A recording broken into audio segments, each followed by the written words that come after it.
Assalamualaikum warahmatullahi wabarakatuh. Teman-teman, salam sejahtera buat kita sekalian. Semoga kita selalu dalam lindungan Tuhan Yang Maha Esa dan dalam keadaan sehat selalu. Jumpa lagi dengan saya di Cerdas Hukum Channel untuk menambah wawasan pengetahuan tentang hukum.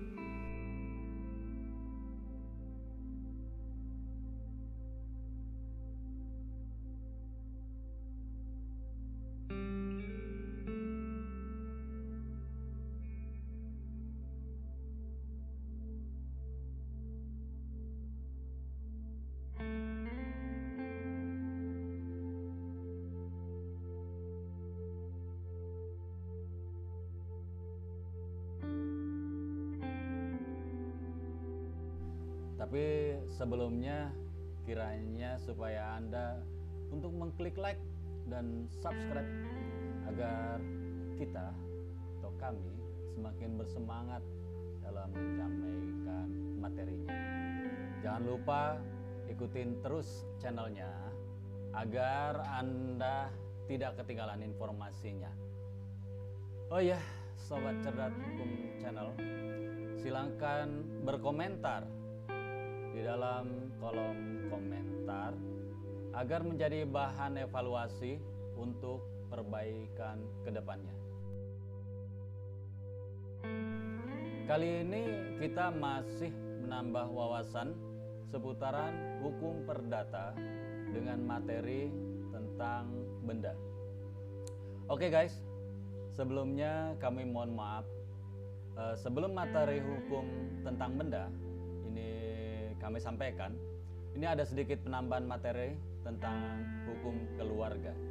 Materinya sedikit, jadi wawasan tentang perceraian.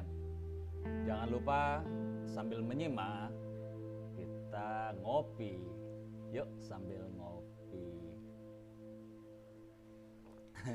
Mantap bro. Perceraian. Cerai. Perceraian itu sebenarnya bukanlah kesepakatan. Jadi maksud saya begini, nggak boleh digunakan sebagai kesepakatan dalam perkawinan coy. Nah, perceraian itu jalan terakhir untuk menyelesaikan perselisihan dalam perkawinan. Karena yang akan menjadi korban ini adalah anak dari hasil perkawinan itu sendiri. Sebenarnya cerai itu harus punya alasan loh. Jadi berdasarkan pasal 19 PP nomor 9 tahun 1975. Jadi alasan cerai ini yaitu yang pertama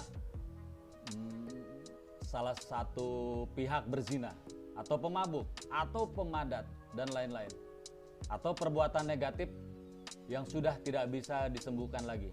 Kemudian yang kedua, salah satu pihak pergi selama 2 tahun berturut-turut tanpa izin pihak yang ditinggal pergi atau di luar kemampuannya. Kemudian yang ketiga, salah satu pihak dihukum penjara selama 5 tahun atau lebih setelah perkawinan itu dilangsungkan. Kemudian yang keempat, salah satu pihak bertindak kejam dan suka menganiaya. Jadi sering melakukan penganiayaan berat serta membahayakan pihak yang lain. Kemudian yang kelima, salah satu pihak mendapatkan cacat atau penyakit yang menyebabkan tidak mampu melaksanakan kewajibannya, baik itu sebagai suami atau kalau perempuan sebagai istri. Kemudian yang keenam, kedua pihak sering bertengkar dan tidak mungkin untuk rukun kembali. Kalau pasangan yang akan menggugat cerai beragama Islam, maka dalam kompilasi hukum Islam pasal 116 ada alasan tambahan, yaitu suami melanggar sigot talak yang diucapkan saat ijab kabul. Kemudian si suami atau yang lainnya itu murtad atau beralih agama. Tahu nggak guys, orang yang udah cerai itu nggak boleh lepas tangan loh. Itu bagi mereka masih ada tanggung jawab. And itu diatur loh sama undang-undang. Biarpun udah cerai. Baik bapak atau ibu tetap berkewajiban memelihara dan mendidik anaknya. Itu wajib dilakukan semata untuk kepentingan si anak. Lalu terus si bapak harus bertanggung jawab atas semua pemeliharaan dan pendidikan yang diperlukan anak itu. Harus tanggung jawab ngebiayain si anak, bro. Gitu guys, sedikit wawasan tentang cerai. Mudah-mudahan bermanfaat ya. Oke, kita lanjut. Tapi sebelumnya kita seruput dulu kopi. Minum kopi, mantap.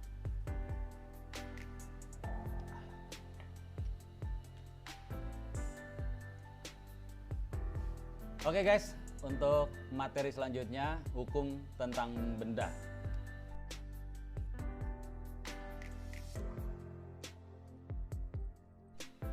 Jadi benda secara umum adalah semua yang berwujud. Artinya dapat dilihat dan diraba. Nah, yang berwujud ini terbagi menjadi yang pertama, makhluk hidup sebagai subjek hukum. Jadi makhluk hidup sebagai subjek hukum itu ada 3 jenis. Jadi yang pertama manusia, kemudian yang kedua hewan, dan yang ketiga tumbuh-tumbuhan.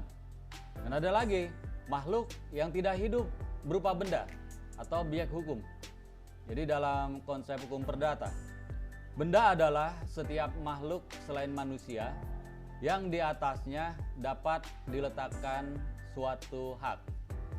Nah, di dalam konsep harta kekayaan, pengertian benda menjadi lebih luas. Karena selain benda berwujud, ada yang dikenal dengan sebutan benda tidak berwujud. Seperti hak tagih suatu hutang maksudnya. Kemudian hak-hak yang lahir sebagai hak kekayaan intelektual. Di mana dalam benda-benda ini orang dapat menjual atau mengalihkannya seperti halnya benda berwujud. Kemudian benda berkembang lagi, baik secara kualitas maupun kuantitas. Perkembangan benda ini masuk dalam konsep penghasilan, yaitu setiap pertambahan nilai ekonomis yang dapat menambah harta kekayaan.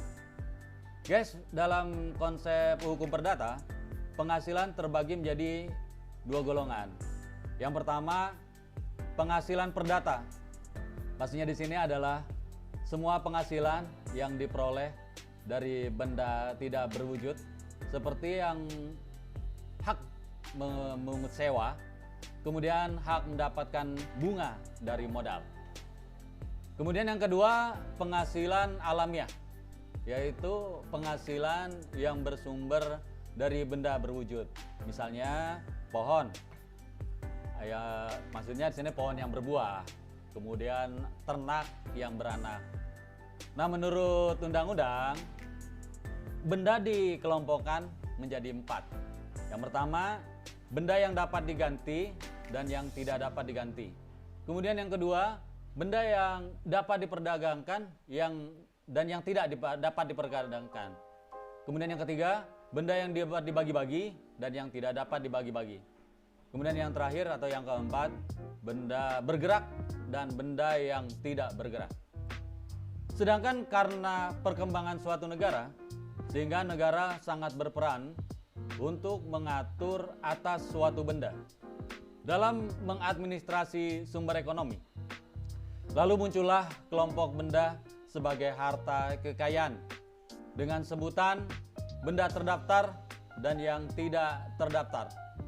Hal ini sangat penting karena benda sebagai harta kekayaan ini punya akibat penting dalam hukum.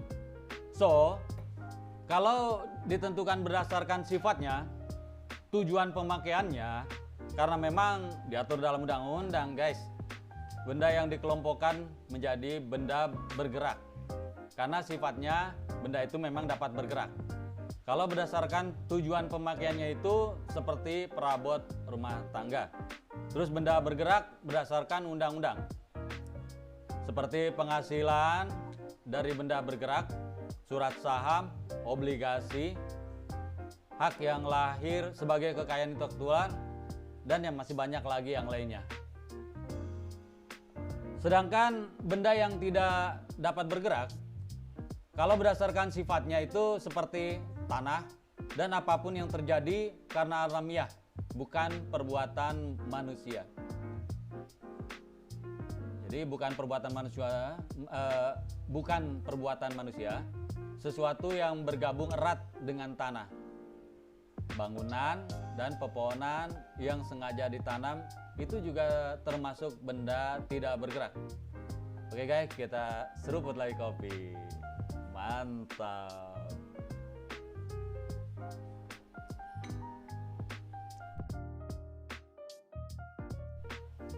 Oke, lanjut guys, kita bahas tentang benda tidak bergerak. Kalau ditentukan berdasarkan tujuan pemakaiannya, benda-benda yang walaupun tidak benar-benar digabungkan dengan tanah maksudnya atau bangunan, tapi untuk waktu yang lama digabungkan dengan tanah dan bangunan. Contohnya mesin-mesin pabrik. Itulah guys, sedikit wawasan tentang benda. Nah, kita lanjut ke materi berikutnya tentang hak kebendaan. Di dalam ilmu hukum itu ada dua macam hak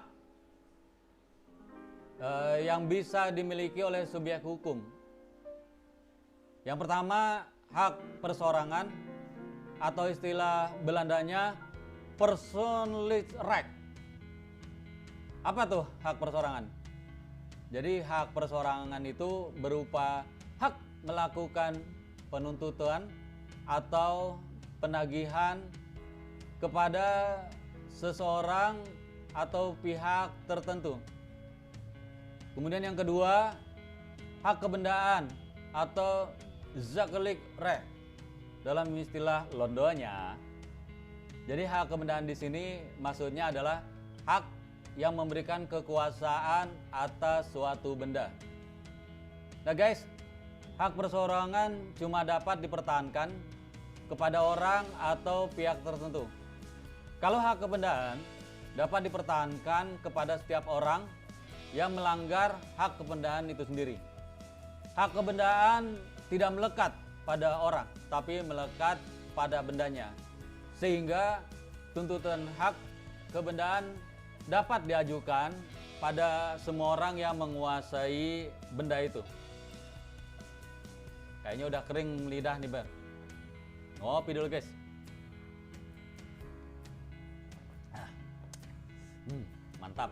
Mantap deh kopinya. Nah, dari penjelasan tadi, hak kebendaan itu mempunyai sifat-sifat. Yang pertama, memberikan kekuasaan langsung atas suatu benda. Kemudian yang kedua, bisa dipertahankan terhadap setiap orang. Kemudian yang ketiga, punya sifat melekat. Maksudnya mengikuti benda. Kalau si bendanya dipindah tangankan, terakhir hak yang lebih tua lebih kuat dan selalu menang dibandingkan yang lebih muda. Oke guys, di sini ada dua konsep hak kebendaan dalam hukum perdata. Tapi untuk materi kali ini saya cukupkan dulu. Soalnya kalau kepanjangan kasihan kaum wanitanya. Dan kalau kelebaran juga bikin pusing kaum prianya. Sorry guys, bercanda. Biar gak jenuh. Nah, untuk materi konsep hak kebendaan, pasti insya Allah akan saya sampaikan di video berikutnya. Semoga apa yang kita simak kali ini dapat bermanfaat untuk menambah wawasan hukumnya. Terima kasih atas perhatiannya. Jangan lupa komentar di kolom komentar. Kemudian yang belum klik subscribe supaya klik tombol subscribe-nya. Oke guys, wassalamualaikum warahmatullahi wabarakatuh. Salam sejahtera buat kita semua.